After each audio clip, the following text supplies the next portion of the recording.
E o segundo episódio de Seguro para Divorciados já tá no ar. E eu tô aqui para te resumir do começo ao fim. Então já vai deixando seu like e se inscreve no canal para não se esquecer de fazer isso quando chegar lá no final. O episódio começa com uma reunião da nova diretora do projeto do Ki-jun e a força-tarefa dele. Enquanto ela acredita que eles precisam analisar os dados para considerar os riscos do seguro para divorciados, a Ha-dae diz que ela não pode considerar o divórcio como um evento aleatório como seguros comuns. E a diretora diz que antes deles criarem uma justificativa para a existência do seguro, eles precisam primeiro estabelecer os dados do sucesso desse projeto.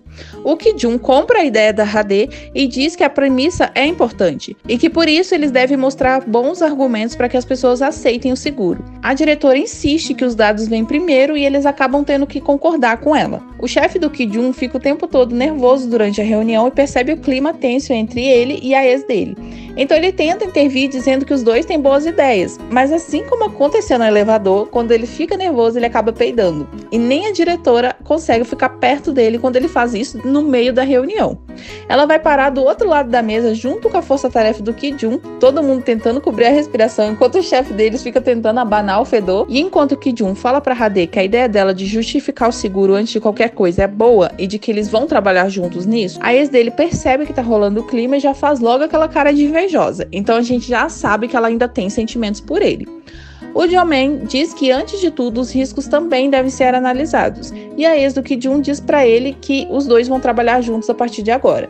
Quando a reunião termina, o Ki-jun continua na sala e a ex dele aproveita para dizer que ele pode ficar mais à vontade na frente dela. Ele diz que já faz muito tempo e que nem ficou desconfortável com ela lá. Ela avisa para ele que ela tinha que ir para a China e que vai assim que o projeto terminar. Ele continua despreocupado com a existência dela, apesar da querida jurar que ele tá incomodado, e quando ele tá saindo da sala, ela manda ele dizer pro Jo-man esperar por ela no saguão.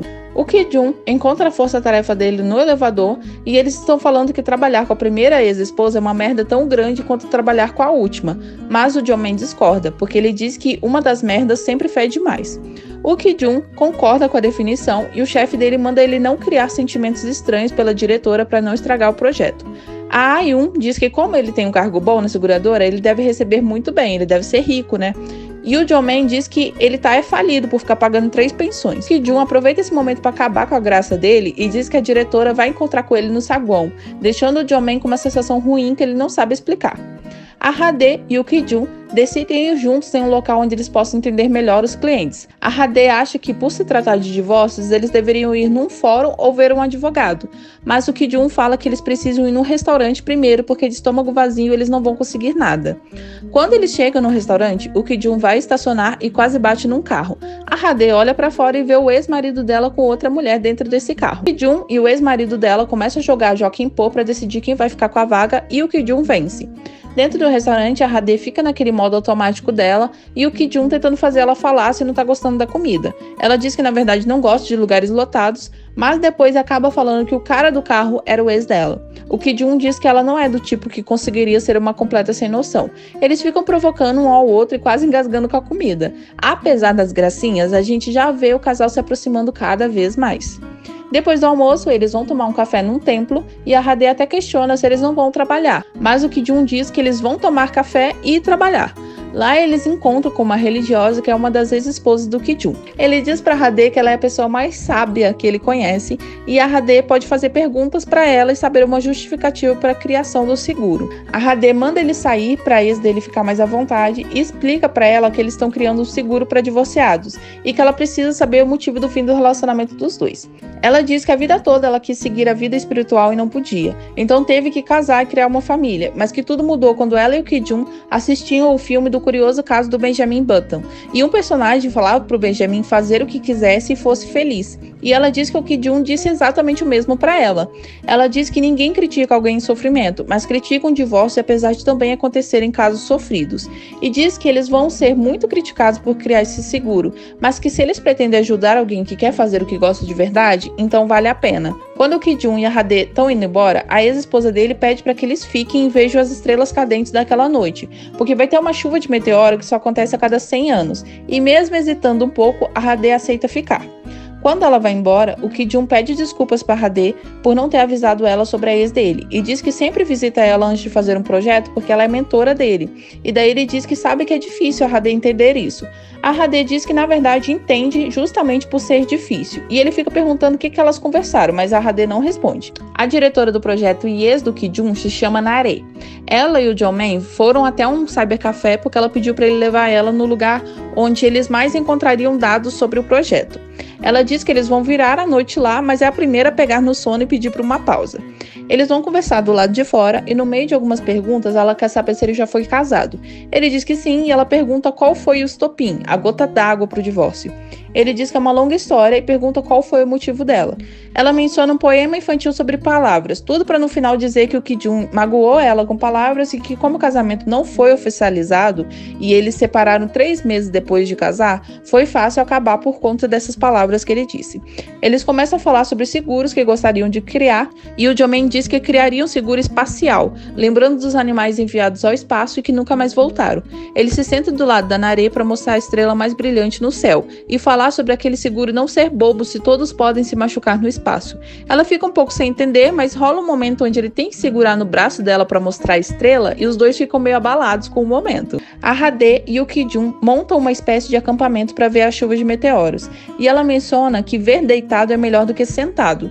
E depois de conversarem e enrolar até um paralelo dessa conversa com as cenas do Jo-man e da Nare, o Ki-jun vê que tá quase na hora. Ele sobe no carro dele e chama a Hade para subir junto. Ela pega um cobertor verde que ele diz que gosta e quando vai subir, ele oferece a mão para ela. E novamente a gente tem aquele momento de câmera lenta onde os personagens se apaixonam. Ele começa a dizer que eles disseram que nunca mais iam se ver e agora estavam ali olhando para as estrelas cadentes. E ela diz que a vida é imprevisível. Ele diz que achava que a vida era uma caverna, mas que percebeu que era um túnel, que ele pensou que nunca mais encontraria a luz e conseguiu sair. Ela pergunta como que ele fez isso e ele diz que primeiro ele precisou entrar para saber como sairia. A chuva de meteoros começa e eles assistem. Então o Ki-jun comenta que mais uma vez eles estão deitados e a Hade dá risada, fazendo uma referência ali naquele primeiro episódio quando eles caem em cima do colchão, né? O tempo passa e eles conseguem montar os termos e condições do seguro. E um dia a Hade vai no cinema sozinha e encontra a Nare, e a doida se convida para ir com ela numa oficina de bordados. A Nare fica o tempo todo querendo saber se a Hade borda pra alguém que ela gosta e tal, e ela diz que vai bordar pra ela mesma. Aí a Nare diz que vai fazer algo verde porque a pessoa que ela vai dar o presente gosta de verde. A Hade lembra logo do Ki-jun e já fica atenta. Enquanto elas conversam, a Nare admite que ainda tem sentimento pelo Ki-jun e que vale a pena investir nele. E a Hade diz que isso é curioso porque a maioria dos divorciados se odeiam. E a Nare diz que é por causa do complexo de inferioridade.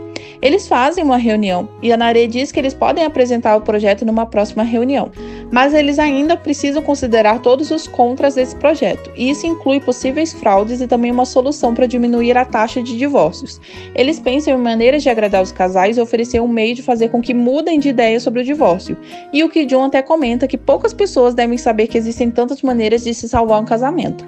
No fim da reunião, a Nare pergunta para o chefe deles se eles não poderiam sair juntos. Eles então saem para uma noite de boliche. Apesar de ser um momento divertido, a Nare se incomoda logo do Ki-jun ficar ajudando a Hade a jogar boliche e fica em cima dos dois o tempo todo. Depois disso, eles acabam indo para um karaokê e tá todo mundo bebaço. Enquanto a Hade, o Ki-jun e o Jo-man estão cantando alguma sofrência lá, a A-yoon tenta pedir um incentivo na empresa dizendo que todo mundo que se casa ganha licença e dinheiro. O chefe dela acha que ela tá pedindo outra música e fica gritando pra Nare mudar a música de acordo com o que ele tá escutando da A-yoon. Mas ela tá falando uma coisa e ele tá escutando algo nada a ver. No final das contas, eles vão se organizar para ir embora e o Ki-jun e a Hade pedem um táxi para ir juntos, já que eles são vizinhos. A Nare fica com ciúmes e manda o Jo-man ir com ela. No dia seguinte, o chefe deles faz uma reunião com o que eu imaginei serem acionistas da empresa, porque além de apresentar o projeto, ele ainda pede a ajuda deles para apoiarem a ideia. Então, quando a Nare volta com informações, ela diz que eles querem que vendam 30 apólices em 3 dias e que não podem ter divórcios no primeiro semestre. O chefe deles fica desesperado e o Ki-jun diz que vai fazer dar certo. E a ex dele nem espera outra resposta antes de ir embora. O Ki-jun fica agoniado pensando numa forma de garantir que muitos casais assinem o seguro e não se divorciem tão cedo. Todos pensam em maneiras de oferecer algo até que ele chega na conclusão de que o melhor lugar para eles fazerem isso é numa feira de casamentos. Nenhum dos membros do grupo acha uma boa ideia. E o Ki-jun diz que estar ali é como vender areia no deserto e que não faz sentido achar isso inútil, porque não existe deserto sem areia. Apesar da piadinha, ele tem toda a razão. Então, eles participam da feira e acontece aquela cena do primeiro episódio, quando eles são escorraçados pelos casais do evento e chega uma menina para falar com eles. No final das contas, a menina topa fazer um seguro e mais pessoas chegam para fazer também. O Ki-jun e o Jong-man atendem cada uma mulher mais velha que diz estar lá pelo filho ou pela filha que vai casar. E quando essas mulheres se olham, elas percebem que se conhecem.